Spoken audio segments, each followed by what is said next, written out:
अस्सलाम वालेकुम दोस्तों। माइक हैसन जो कि पाकिस्तान क्रिकेट टीम के नए कोच हैं, उन्होंने 22 क्रिकेटर्स को बुलाया है, जिसकी आज शायद लास्ट डे हो, फिर ईद की छुट्टियां आ जाएं। बहुत से लोगों के जहन में ये चल रहा है कि ये कैंप क्यों बुलाया गया, और अगर ये कुछ क्रिकेटर्स को बुलाया गया है तो जिनको बुलाया गया है क्या वो कारकर्दगी की बुनियाद पर थे या पाकिस्तान प्रॉस्पेक्ट की बुनियाद पर थे। अगर कारकर्दगी की बुनियाद पर थे तो बहुत से ऐसे क्रिकेटर्स हैं जिनकी कारकर्दगी इस कैंप में बुलाए गए क्रिकेटर से कहीं बेहतर थी, उनको क्यों नहीं बुलाया गया। मिसाल के तौर पर इस पाकिस्तान सुपर लीग में अगर किसी बल्लेबाज ने 200 या उससे ज़्यादा रन किए हों और सबसे अच्छी स्ट्राइक रेट हो तो वो यासिर खान की है।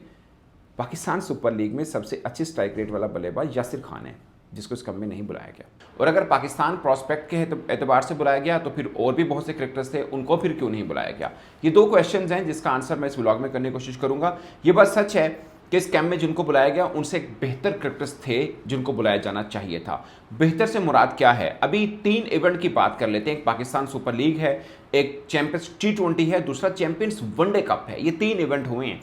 इन 3 इवेंट्स में किन क्रिकेटर्स की बड़ी अच्छी परफॉर्मेंस रही है मगर इस कैंप में उनको शामिल नहीं किया। और एक और ख़ास पॉइंट कि पाकिस्तान क्रिकेट बोर्ड की तरफ से लगभग 40-45 क्रिकेटर्स का एक पूल बनाया जाएगा। ये 20-22 आपने देख ली हैं, तकरीबन और भी इतने ही क्रिकेटर्स को बुलाया जाएगा। वो शायद ईद के बाद शुरू होगा। अब हो सकता है जिन क्रिकेटर्स का नाम हम ले रहे हैं वो ईद के बाद उनको बुलाया जाए। ये 40-45 क्रिकेटर्स का जो पूल बनेगा ये वाइट बॉल का भी होगा, टू सम एक्सटेंट वो रेड बॉल का भी होगा। मगर माइक हैसन चूंकि वाइट बॉल के कोच हैं तो बेसिकली उनका फोकस ये है कि इसमें से पाकिस्तान शहीन की टीम अगर निकालनी हो, यानी ए टीम निकालनी हो, वो भी इन 40-45 क्रिकेटर्स के पूल से निकले।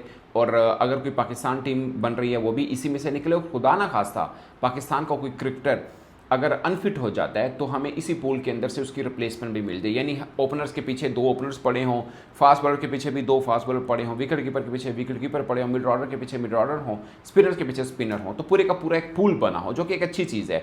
मतलब आप 45 क्रिकेटर्स का पूल बना लें तो आपकी 3 टीमें बन जाती हैं।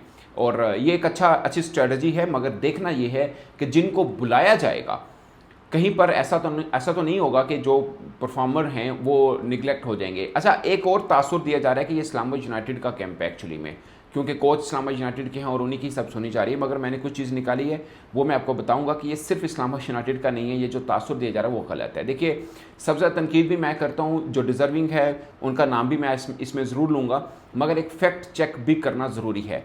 इस कैंप में सबसे ज़्यादा क्रिकेटर्स किसी फ्रेंचाइज के शामिल हैं तो वो पेशावर ज़ल्मी हैं। और ये भी सच है कि कुछ क्रिकेटर जो पाकिस्तान टीम में है उनको तो बुलाया ही नहीं गया, मतलब उनको नहीं बुलाया गया, शायद नसीम शाह हैं, बाकी किसी को नहीं बुलाया गया। तो ये वो थे जिनका इंटरेक्शन कोच के साथ नहीं हुआ था। पेशावर ज़ल्मी के 6 क्रिकेटर हैं, जिसमें बाबर आजम हैं, अहमद दानियाल हैं, मेहरान मुमताज़ हैं, मास सदाकत हैं, सुफियान मुकीम हैं और अली रज़ा हैं। ये 6 क्रिकेटर्स हैं जो कि पेशावर ज़ल्मी से थे, जो आप कह सकते हैं कि फर्स्ट राउंड से एक तरह से एग्जिट मारा उन्होंने। मुल्तान सुल्तान के 4 क्रिकेटर्स हैं, उस्मान खान, शाहिद अजीज़, रिजवान और तैयब ताहिर। ये मुल्तान सुल्तान के। कराची के 3 हैं, जिसमें मीर हमज़ा हैं, अब्बास अफरीदी हैं और आमिर जमाल हैं।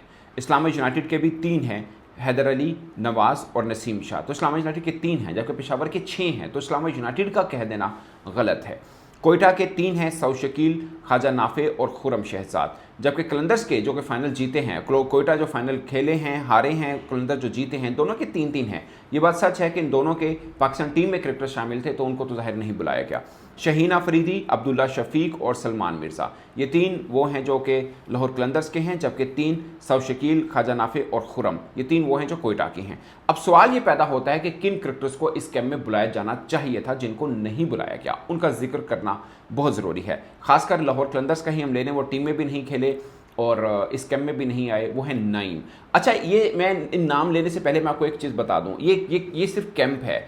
इसमें से कुछ लड़के टीम के लिए भी जाएंगे जब नेक्स्ट टीम भी अनाउंस होगी। मगर इस कैंप का मकसद ये होता है जब किसी को आप परफॉर्मर को बुलाते हैं तो उसको थोड़ा सा हौसला रहता है कि मैं कोच के प्लान का हिस्सा हूँ, मैं सिलेक्शन कमेटी या पाकिस्तान क्रिकेट बोर्ड के प्लान का हिस्सा हूँ। उसकी मेहनत में थोड़ा और इजाफा होता है, उसकी मोटिवेशन में इजाफा होता है, हौसला बढ़ा रहता है। कि मैं ट्रैक पर हूँ, मैं दरवाजे के पास हूँ, मुझे और थोड़ी मेहनत करनी है और मैं दरवाज़ा मेरे लिए खुल जाएगा। ये बहुत ज़रूरी होता है, एक लाइन क्रॉस करनी है, एटलीस्ट उस रेस में खड़ा करना बहुत ज़रूरी होता है। ये समझने की बात है, शायद जो क्रिकेटर्स खेल रहे हैं उनको समझ में आए, आप और हमारी समझ में उस तरह से ना आए।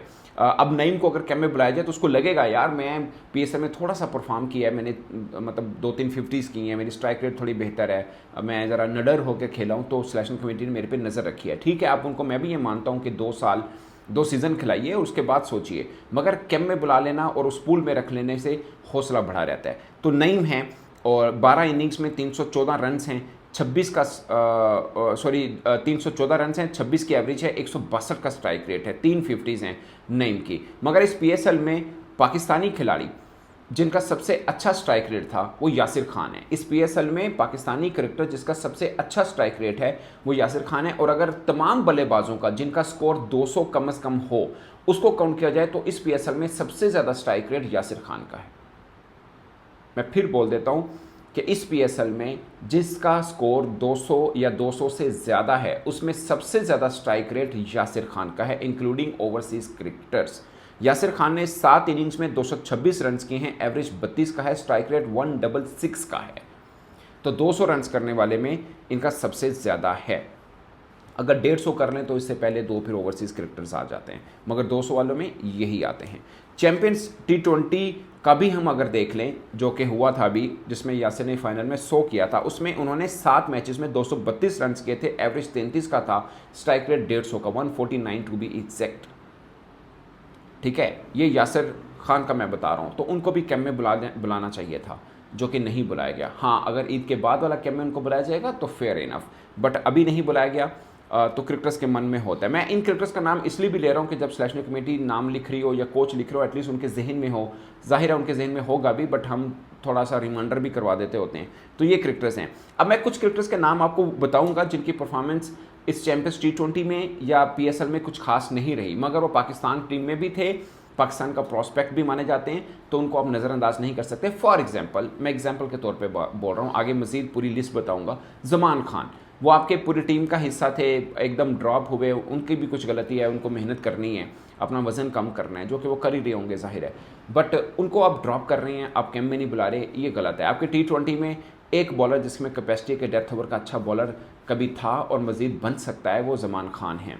आप उनको मेहनत करें, एक अच्छा क्रिकेटर आपको मिल जाता है, आप उसको थोड़ा पॉलिश कर देते हैं, ये भी अच्छी बात है। मगर एक क्रिकेटर जो अच्छा था, थोड़ा गिरा हुआ है, उसको दोबारा वापसी ट्रैक पर लाते हैं, तो बेसिकली अच्छे कोच का तो यही कमाल है। ये अच्छा जी, यासिर खान। अब अब्दुल समद का जिक्र करते हैं। 4 इनिंग्स में 61 रन हैं, स्ट्राइक रेट 190 का। इनका स्ट्राइक रेट चैंपियंस T20 के अंदर भी तगड़ा था, चैंपियंस जो वनडे का हुआ उसमें भी तगड़ा था, मगर यहाँ पर 190 का है इनका पीएसएल के अंदर। मिडिल ऑर्डर में खेलते हैं। मुझे लगता है कि इनको एक सीज़न पूरा खिलाना चाहिए डोमेस्टिक का, दोबारा टीम में आने के लिए, मगर कैम्प में रखना ज़रूरी है ताकि प्लेयर रहे कि यार नहीं, मैं पॉइंट में हूँ पूल में। अरफात मिन्हास नहीं खेले उस तरह से पीएसएल, उमर बिन यूसुफ नहीं खेले ज़्यादा मैच, कासिम अकरम तो खैर पीएसएल में नज़र नहीं है, मुबस्सिर खान नज़र नहीं, I don't know Mubassir Khan fit है या नहीं, मगर नज़र नहीं आए। फैसल अकरम आपको और हसीबुल्ला, इनको कोई चांस उस तरह से फेयर नहीं मिले, मगर इसका मतलब ये नहीं है कि आप इनको कैम्प में नहीं बुलाएंगे खाली पीएसएल की परफॉर्मेंस के ऊपर। इन्होंने पहले भी टूर्नामेंट खेले हैं और वैसे भी पाकिस्तान प्रॉस्पेक्ट हैं। एटलीस्ट आपने अगर शहीन के लड़के भी इसी कैंप से लेने तो शहीन तो ये खेलते हैं, बल्कि कासिम अकरम तो कप्तान रहे हैं। मैं पाकिस्तान क्रिकेट बोर्ड की इन पॉलिसी को बिल्कुल नहीं समझ पाया। कभी वो आपके कप्तान होते हैं, कभी वो आपको सबसे कि आपको लगते हैं कि हफीज़ चला गया, हमारे पास कासिम अकरम टाइप का प्लेयर मिल गए हैं, आप एकदम फिर उसको नज़रअंदाज कर देते हैं। मैं नहीं कह रहा कि उनको टीम में डाल दो, ऑफ कोर्स उनको सीज़न पूरा अच्छा खेलना है, परफॉर्म करना है, फिर टीम में आना है, मगर आपका जो पूल बना है जो 40-45 में भी अगर वो नहीं आते, कभी वो आपको पाकिस्तान के दरवाजे पे खड़ा कर रखा था, अब वो 45 के पूल में नहीं आते, तो ये ज़्यादती है। और पीएसएल में किसी टीम ने नहीं लिया, मैं इस समझ से बाहर है यार, वो ये टीम का कप्तान रहा है आपका, आई डोंट नो क्या चलता है।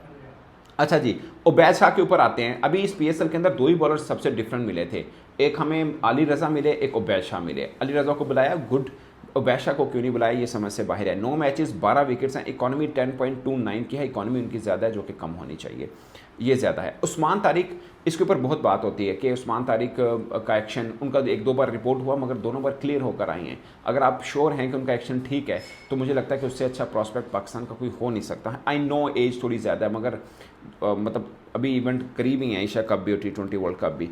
उसके आप देखिए ना, परफॉर्मेंस देखें, पीएसएल में 5 मैचेस, बीच में उन बेचारों का इशू हो गया था, मतलब एक्शन रिपोर्ट हो गया तो वहाँ पे वो बिजी रह गए थे।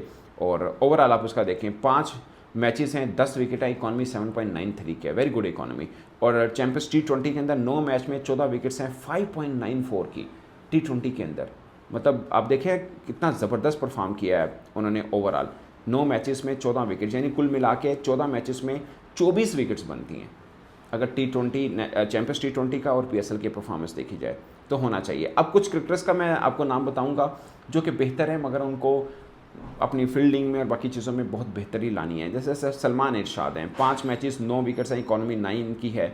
मुझे लगता है कि इनको थोड़ी सी अपनी फिटनेस पे और थोड़ा सा अपनी फील्डिंग पे बेहतरी लाने, अगर अदरवाइज़ मुझे लगता है कि अभी PSL में उन्होंने अच्छी बॉलिंग की है।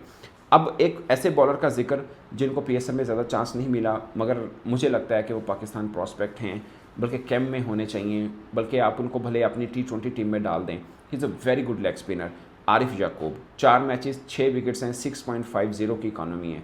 आई डोंट नो मतलब उनको क्यों नहीं पूल में रखा गया। अब कुछ क्रिकेटर्स जो चैंपियंस में अच्छा खेले, PSL में अच्छा नहीं खेले, या PSL में उनको मुकम्मल चांस नहीं मिला। मिसाल के तौर पर आकिफ जवेद, ये चैंपियंस वनडे कप जो फैसलाबाद में हुआ था उस वक्त इनके बारे में कहा गया था, इनको गैरी कृष्णन बहुत पसंद करते थे और टीम में लेना चाह रहे थे, बाद में ये T20 टीम में भी आए।